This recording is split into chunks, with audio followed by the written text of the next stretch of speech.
Sir మనం ఇలా dairy పెట్టగానే 10 లక్షలు పెట్టినా 10,000-20,000 ఇంట్రెస్ట్ రావాలి, 2% రావాలంటే రాదు. నేను పరిస్థితిలో మొన్న 2 పశువులు కాలిపోయినాయి. మిస్సెస్ ఉన్నది, ఇప్పుడు నా భార్య అన్ని పనులు చూసుకోగలుగుతుంది, పిల్లలు కూడా చూసుకోగలుగుతారు. రైతు సోదరులకు నమస్తే. మనతో ఉన్నారు సీనన్న గారు. ఇంతకు ముందు ఈ గ్రామానికి సర్పంచ్ గా కూడా చేయడం జరిగింది. తను అతి తక్కువ ఖర్చులో డైరీ ఫామ్ ఎలా మెయింటైన్ చేసుకోవాలనే విషయాన్ని మనం తనని అడిగి తెలుసుకునే ప్రయత్నం చేద్దాం. ఈ రోజు మనం ప్రస్తుతం ఉన్న ఊరు వచ్చేసి కొత్తపల్లి గ్రామం, పలకుర్తి మండలం, పెద్దపల్లి జిల్లా. అన్న నమస్తే. నమస్తే అన్న, మీరు ఈ డైరీ ఫామ్ మెయింటైన్ చేయడం ఎన్ని సంవత్సరాలు అవుతుంది? 3.5 years అవుతుంది అన్న. 3.5 years. 3.5 సంవత్సరాలు అవుతుంది. 3-4 సంవత్సరాల నుంచి డైరీ ఫామ్. అంటే ఓన్లీ డైరీ ఫామ్ అగ్రికల్చర్ ఉంది. అగ్రికల్చర్ ఏమేమి పంటలు ఇస్తుంటారు? 15 ఎకరాలు ఆయిల్ ఫామ్ పెట్టినాం. అందులోనే పత్తి కానీ ఇంకేదైనా అంతర్ పంటగా దాంట్లో చేస్తుంటాం. మిగతా అంతా ప్యాడీ మొత్తం ప్యాడీ వడ్లే. ఇప్పుడు ఈ షెడ్ వేసుకున్నారన్న, మామూలుగా ఎంత ఖర్చు వచ్చింది? దీనికి వచ్చేసి ఏంటంటే 3 lakhs వరకు వచ్చింది మొత్తం టోటల్ ఎక్స్పెండిచర్. ఆల్మోస్ట్ గేదెలు మనకు అనుకూలంగా ఉన్న గేదెలను బట్టి ఒక్కోదానికి 1,10,000, 90,000 ఎక్స్పెండిచర్ చేయడం జరిగింది. ఫస్ట్ 6 గేదెలు తేవడం జరిగింది. ఎందుకంటే బ్యాచ్లుగా ఉండాలి కాబట్టి ఒకేసారి 10 గేదెలు తెచ్చినా, ఎన్ని గేదెలు తెచ్చినా కూడా పాలను డిస్ట్రిబ్యూట్ చేయలేక, మార్కెట్ లేక, మళ్ళీ ఏంటంటే అన్నీ ఒకేసారి సూడి అయితే మళ్ళీ కొనుగోలు చేయాలంటే మళ్ళీ భారమే కాబట్టి విడతల వైజ్గా తెచ్చుకోవడం వల్ల రైతులకు బాగా ఉపయోగకరంగా ఉంటుంది. ఎందుకంటే మన దగ్గర 12 బర్రెలు ఉన్నాయి. 12 బర్రెలు ఉన్నాయి. వీటికి పుట్టిన పిల్లలే ఒక బ్యాచ్ రెడీగా ఉంది. అంటే మేమే మన పిల్లల్ని మన దగ్గర ఉంటాయి కదా ఆడదుడ్డల్ని మనం పెంచుకొని వాటికి మంచి పోషణ అవి ఇస్తే మళ్ళీ అవి ఒక 3 సంవత్సరాలు 4 సంవత్సరాలు కాగానే మళ్ళీ ఒక బ్యాచ్ తయారవుతుంది. అంటే హీట్కి రావడానికి ఒక 3 సంవత్సరాలు, మినిమం 3-4. అంటే మనకు మీరు అన్నది ఏంటంటే హీట్కి రావడానికి 3 సంవత్సరాల కాలం. ఈ 3 సంవత్సరాల కాలంలో దాని మీద ఎంత పెట్టుబడి అవుతుంది అన్న, అంటే ఒక పిల్ల మీద? ఎందుకంటే మనం అట్లా భారం వేసుకుంటూ పోతలేము. అయితే కొనుగోలు చేయాలంటే ఒక్కోసారి సీజన్లో మనకి 80,000 బర్రె కూడా 1,10,000 రూపాయలు రేటు పలుకుతుంది. అదేదో మనకు ఇక్కడ వేస్ట్ అయ్యే అంత మెటీరియల్ అంతా తిని, అంటే మనకు మిగులుగా ఉన్నటువంటి పోషణ, దానికి దాన అవన్నీ పెడతాం కాబట్టి మన కంట్రోల్ ఉంటే మనకు ఏ రకమైన గేదె తయారవుతుంది అనేది మనకు తెలుస్తుంది. మనం ఇంకో దగ్గరకు పోయి వేరే దాన్ని కొనుగోలు చేసి అది పాలు ఇవ్వకపోతే మళ్ళీ 1,00,000 తెచ్చి 80,000, 90,000 అమ్మే రోజులు కూడా ఉన్నాయి. ఎందుకంటే మనకు తెలియదు కదా ఏ సంతతి పాలు ఏది అనేది. మన దాంట్లో పుట్టిన మన గేదె పుట్టింది అయితే మనకు నమ్మకం ఉంటుంది అన్నట్టు. ఆ రకంగా మనం వాటిని పెంచి పోషిస్తాం. ఈ రోజు మీకు ఒక చిన్న ప్రశ్న, అంటే జై జవాన్ జై కిసాన్ అనే పదాన్ని మనం చాలా సందర్భాలలో యూజ్ చేస్తాం. ఆ పదాన్ని మొట్టమొదటిసారిగా ఏ సంవత్సరంలో పలికిరు, అసలు మొట్టమొదటిసారి పలికిన వ్యక్తి ఎవరు, అది ఏ సందర్భంలో పలకాల్సి వచ్చిందనే విషయం మీకు ఎవరికైనా తెలిసి ఉంటే తప్పకుండా కింద కామెంట్ రూపంలో తెలియజేయండి. లేదు తెలియదు అన్నా కానీ మీరు కామెంట్ రూపంలో తెలియదంటే నేను దాని మీద ఒక వీడియో చేయడానికి ప్రయత్నం చేస్తాను. మనకు అర్థమయ్యే భాషలో మీకు ఎక్స్ప్లెయిన్ చేయడానికి ప్రయత్నం చేస్తాను. ఆ వీడియో మీకు నోటిఫికేషన్ రూపంలో రావాలంటే మన ఛానల్ని సబ్స్క్రైబ్ చేసుకొని బెల్ ఐకాన్ని ఆన్ చేసి పెట్టుకుంటే నేను పెట్టిన వీడియో మీకు సబ్స్క్రిప్షన్ రూపంలో వస్తుంది. తప్పకుండా మన ఛానల్ని సబ్స్క్రైబ్ చేసి పెట్టుకోర్రి. సబ్స్క్రైబ్ చేసుకున్నారు కదా అన్న? అంటే ఇప్పుడు మీకు మొత్తం ఒక 10 lakhs వరకు ఖర్చు వచ్చిందన్న? 10 lakhs వరకు వచ్చింది. 10 lakhs వరకు అన్న. ఇప్పుడు ఇవాళ ఉన్న సమస్య ఏంటంటే అన్న, దానాల మీద విపరీతమైన రేట్లు పెరిగినాయి. అంటే ఒకప్పటికి ఇప్పటికి చూసుకుంటే మనం తక్కువ ఖర్చుతోని మనం మెయింటైన్ చేసుకోవాలంటే ఏది వాడితే మంచిదన్న? మనం సొంతంగా దాన తయారు చేసుకోవాలంటే ఒకటే మార్గం. మనకంటూ ఉన్న వ్యవసాయ అగ్రికల్చర్ ల్యాండ్లో ఒక 2-3 రకాల పచ్చి గడ్డి పెంచడమే ఉత్తమం. ఇక ఎందుకంటే ఒక్కొక్క బ్యాగ్ వచ్చేసి ఒక 50 కిలోలు, అది 48 కిలోలు వస్తాయి. 50 కిలోలు కూడా ఇయ్యరు. దానికి వచ్చేసి 1,600, 1,700 తవుడు. ఒక్కొక్కసారి రేట్ను చూస్తే ఏది చూసినా కూడా 1,800, 1,600కి తక్కువ లేదు.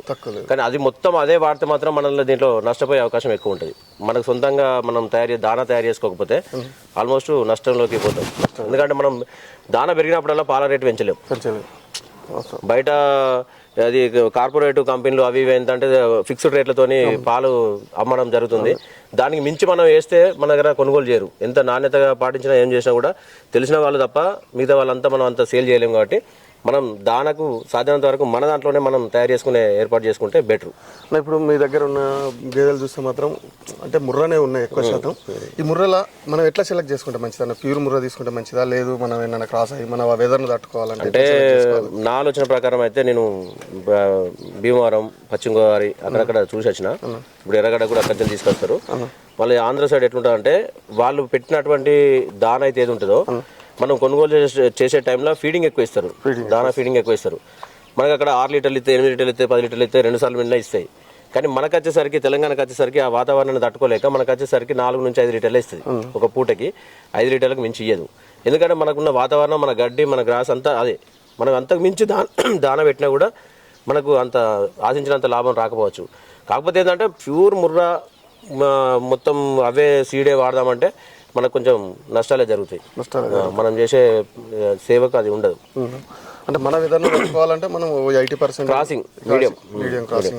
ఇప్పుడు 2 లక్షల బర్రె ఉంది, 3 లక్షల బర్రె ఉంది, ముర్రాలనే A1 A2 గ్రేడ్లు ఉన్నాయి. అంత మరీ గ్రేడ్ తీసుకోవాలనుకుంటే మాత్రం ఇక డైరీ ఫామ్లో ఇక మొత్తం దాని ఏంటంటే ఇక ఒక పర్టికులర్గా దాని మీదనే ఉండి దాని మీద ఒక 4-5 పాలేర్లు పెట్టుకొని ఇక అవి బయటికి వెళ్ళకుండా కమర్షియల్గా ఇక మొత్తం ఓన్లీ మిల్క్ తీయడం, మిషన్లతో మిల్క్ తీయడం అనే ఆ వ్యవస్థ అయితే నడుస్తాయి.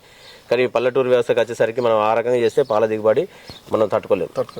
దీని తర్వాత ఒక 3 నుంచి 4 నెలల వరకు మిల్క్ ప్రొడక్షన్ బాగుంటుంది, తర్వాత తగ్గిపోతూ ఉంటుంది. ఒక్కో బర్రెని బట్టి ఒక్కొక్క బర్రె ఒకటి సంవత్సరం ఇస్తుంది, ఒకటి 9 నెలలకు ఇస్తాయి. మనం దాన్ని ఎదకు రప్పించి అంటే ఎదలో ఉండి అంటే 3 నెలలకు 4 నెలలకు మళ్ళీ దానికి ఇంజక్షన్ చేయడం లేదంటే మన దగ్గర ఉన్న పోతుతోని క్రాస్ చేయడం జరిగితే మనకు బెనిఫిట్. ఎందుకంటే ఇయర్లీ కాకపోయినా కూడా 14 నెలలు 15 నెలలకైనా ఒక బర్రె రెండో ఈతకు రావాలి. లేదంటే మనం దాని మీద పెట్టే ఎక్స్పెండిచర్ అనేది మనకు నష్టం చేస్తుంది. అది చాలా ముఖ్యమైన విషయం. ఎందుకంటే క్రాసింగ్ చేయకపోతే మనకే నష్టం. ఫ్యాట్ పర్సెంటేజ్ ఎక్కువ రావాలంటే మనం ఎలాంటి దానా పెట్టుకుంటే బెటర్? అంటే గట్టి దానా అంటే ఇది పత్తి చెక్క, ఎండుగడ్డి లేకపోతే ఫ్యాట్ మొత్తానికి రాదు, పచ్చి దాంతో రాదు. అన్ని రకాల మినరల్స్, కాల్షియం మినరల్స్ దాదాపుగా మనం ఈ ఎండుగడ్డి, పచ్చిగడ్డి, సూపర్ నేఫియర్ ఇలాంటి అన్ని మిక్స్ చేసి సమపాలలో ఇచ్చినప్పుడే మనకు అంటే ఇన్ని లీటర్ల పాలు ఇస్తుంది అనుకుంటే ఇన్ని కేజీల దానా పెట్టినప్పుడే మనకి ఫ్యాట్ అనేది కంప్లీట్గా బయటకు రావడం జరుగుతుంది. అట్లా అని చెప్పి మనం ప్రతిదీ డైరీకే పోస్తా అంటే మొత్తం ఉన్న మిల్క్ అంతా డైరీకి పోతే కూడా రైతు నష్టపోతుంది. ఇలా డైరీలో ఇప్పుడు ఏ రేట్ డైరీలో 50 నుంచి 60 దాకా పడతాయి. అది ఇప్పుడు ఫస్ట్ 3 నెలలు రేట్ రాదు, ఫ్యాట్ రాదు. తర్వాత లాస్ట్కి పోద్దామంటే ఒక నెల 2 నెలల వరకు కొంచెం ఫ్యాట్ అనేది పెరుగుతుంది. ఏం పెరిగినా కూడా అవి బ్యాలెన్స్ చేసుకుంటే మనకు ఆశించినంత లాభాలు రావట్లేదు, రైతు వేస్ట్ అవుతుంది. 80 రూపాయలు కూడా గిట్టుబాటు అవుతలేదు. మినిమం 100 రూపాయలు లేని ఏ డైరీ కూడా వర్కౌట్ కాదు. లీటర్కి ప్యూర్ మిల్క్ ఇస్తున్నామంటే మినిమం 100 రూపాయలు లీటర్కి ఉండాలి. ఒక డైరీ సక్సెస్ కావాలంటే చిన్నకారు రైతు, చాలా మంది రైతులు వ్యవసాయం మీద ఆధారపడితే, ఇలా మీరు చిన్నప్పటి నుంచి వ్యవసాయం చేసిన వాళ్ళే, వ్యవసాయం ఒక్కదాని మీద ఆధారపడితే మాత్రం ఇలా రైతు బాగుపడే అవకాశాలు అయితే తక్కువ. ఇప్పుడు ఏంటంటే చాలా మంది డైరీ ఫామ్ రూట్ ఎంచుకుంటా ఉన్నారు. ఎన్ని గేదెలతో స్టార్ట్ చేస్తే మంచిది, ఎన్ని సంవత్సరాలు పడుతుంది అన్న ఈ ఒక రైతు డైరీ ఫామ్ సక్సెస్ చేసుకోవాలి? మినిమం మన అంచనా ప్రకారం మనం ఫస్ట్ 5 గేదెలతో స్టార్ట్ చేసుకుంటే మన స్ట్రెంత్ అనేది మనకు తెలుస్తుంది. వాటిని మంచిగా చూసుకొని వాటిని గెటింగ్ చేసి వాటికి పుట్టే దుడ్డలను కానీ వాటిని కానీ మంచి సంరక్షణలో పెంచితే ఆటోమేటిక్గా అవి 6 నెలలు సంవత్సరం కాగానే ఫస్ట్ 5 పాలిచ్చేటి తీసుకుంటే 5-6 నెలలకి మళ్ళీ ఒక బ్యాచ్ తీసుకోవచ్చు. అట్లా 3 బ్యాచ్లుగా పెట్టుకుంటే సంవత్సరం మొత్తం మనం పాల దిగుబడిలో ఉంటాం. పాల ఉత్పత్తి అనేది మన దగ్గర కొనసాగుతుంది. మినిమం 3 బ్యాచ్లు ఉండాలి. ఆటోమేటిక్గా మినిమం 4 సంవత్సరాల తర్వాత మినిమం 3 నుంచి 4 సంవత్సరాలు ఒకేసారి మనం ఇలా డైరీ పెట్టగానే 10 లక్షలు పెట్టినా 10,000-20,000 ఇంట్రెస్ట్ రావాలి, 2% రావాలంటే రాదు. ఓపికతోని 3 నుంచి 4 సంవత్సరాలు అయిన తర్వాతనే అప్పుడు మనకు పేడకు కానీ గడ్డి కూడా అత్యధికంగా ఎక్స్పెండిచర్ ఉన్నది. లేబర్ షార్టేజ్ ఉంది. గడ్డి కట్ట ఇంటికి రావాలంటే ఒక గడ్డి కట్ట రావాలంటే 60 రూపాయలు అవుతుంది ఒక్కొక్క బర్రెకి. ఒక్కొక్క రోజుకి ఇంటి దగ్గర ఉంటే అది ఒకటి మొత్తం తింటుంది. రోజుకి 60 రూపాయలు అదే ఇస్తాం. దాన ఒక 60 రూపాయలు, 100 రూపాయల దాకా దాన అవుతుంది. 120 రూపాయలు ఒక లేబరు. మనకు ఎట్లా అదో 50 అట్లా లెక్కేస్తే అది ఇచ్చే మిల్క్ కు మనం చేసే పెట్టుబడికి క్యాలిక్యులేషన్ కుదరదు. అందుకని మనం బ్యాచ్లు తెచ్చుకొని ఒక విధానంతో పోతే ఆశించినంత లాభాలు పొందొచ్చు, సక్సెస్ అవ్వచ్చు. ఎందుకంటే మనకు దీనికి తోడు ప్యాడీ పరిశ్రమకు తగ్గట్టుగా వ్యవసాయం అగ్రికల్చర్ ఉంది కాబట్టి మనకి పెంట అనేది మన పొలంలో వేసుకోవడం వల్ల మనకు ఆ ఫెర్టిలైజర్ పెస్టిసైడ్స్ భారం కొంచెం తగ్గుతుంది కాబట్టి మనకు ఉపయోగపడుతుంది. వెటర్నరీ డాక్టర్ని పెట్టుకోవాలంటే కష్టమైంది. మనం స్పేర్ ఉంచుకోవాల్సిన ఏంటి? మెయిన్గా మేము వచ్చేసి నట్ల మంది అయితే చిన్న దుడ్డలకి పుట్టినప్పటి నుంచి వెళ్ళి మంత్లీ వాడాల్సిందే. ఎందుకంటే ఒక దుడ్డే 6 నెలలు దాటితే తప్ప మన చేతికి ఇచ్చినట్టు కాదు. మన దుడ్డే మనది కాదు. మినిమం 6 నెలలు వాటిని పోషించి సంరక్షించి దానికి కాల్షియం పెట్టి నట్ల మందు నెలకు డోసు వేరే ఉంటుంది. 10 ml వేయాలి ఫస్ట్ స్టార్టింగ్లో పుట్టిన వారం రోజుల్లోపు. తర్వాత నెలకి 20 ml నెల తర్వాత 6 నెలలు అయిన తర్వాత 1 year వరకు వాటికి టాబ్లెట్స్ ఉంటాయి నట్ల మందు. మెయిన్ ఇంపార్టెంట్ నట్లే. దాన్ని దాని పోషణాన్ని మనం ఏదైతే దాన అయితే ఫీడింగ్ ఇస్తామో అది జీర్ణం కాకుండా చేయడానికి నట్లు అనేటివి లోపల ఉండి మేసేసి దుడ్డలు కానీ ఏం కానీ వీక్ అయిపోయి పుర్రు కొట్టడం కానీ అదే మోషన్స్ ద్వారా ఇది కావడం కానీ అసలు దానికి మోషనే కాకపోవడం, దానివల్ల ఇబ్బంది పడి దుడ్డలు చనిపోవడం జరుగుతుంది.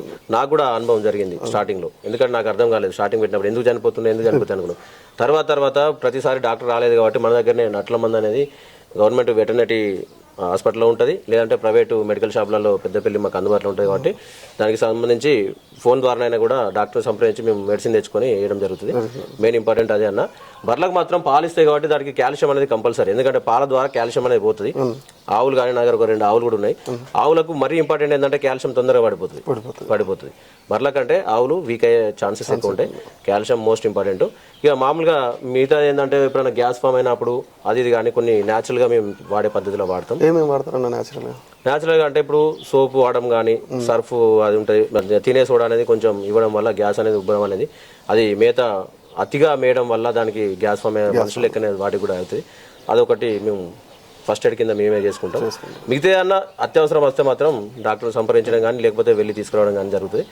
అందుబాటులోనే మాకు వెటర్నరీ హాస్పిటల్ కూడా ఉన్నాయి. ఇటు రాగినేడు కానీ ఇటు ఈసాల తక్కలపల్లి కానీ దగ్గర ఉంది. కంపల్సరీ మేము సంప్రదించే తీసుకొని వస్తాం. ఇప్పుడు తక్కువ రేట్లో పెట్టుకున్నప్పుడు ఇవాళ రేపు ఏంటంటే మీకు కూడా ఇన్సూరెన్స్ చేయించినట్టున్నారు. ఇన్సూరెన్స్ అనేది మెయిన్ ఇంపార్టెంట్.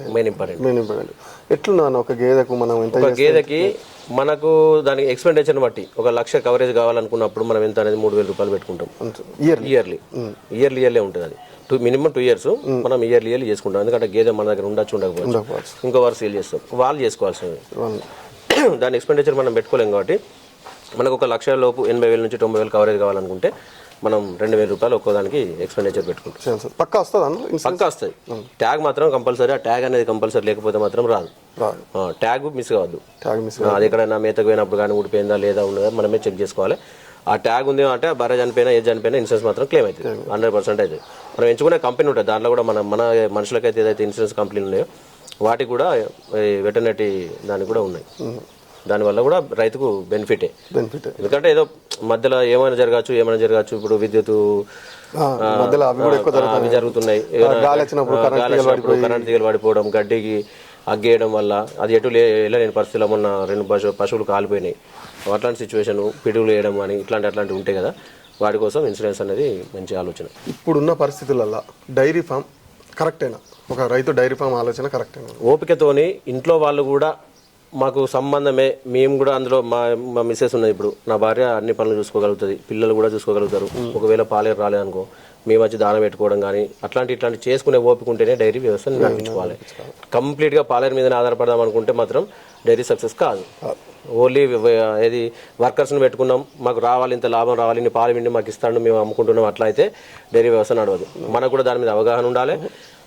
తనని కాదని మనం కూడా వచ్చి వాటి సంరక్షణ అనేది మనం కూడా చూసుకోగలిగితే అప్పుడు సక్సెస్.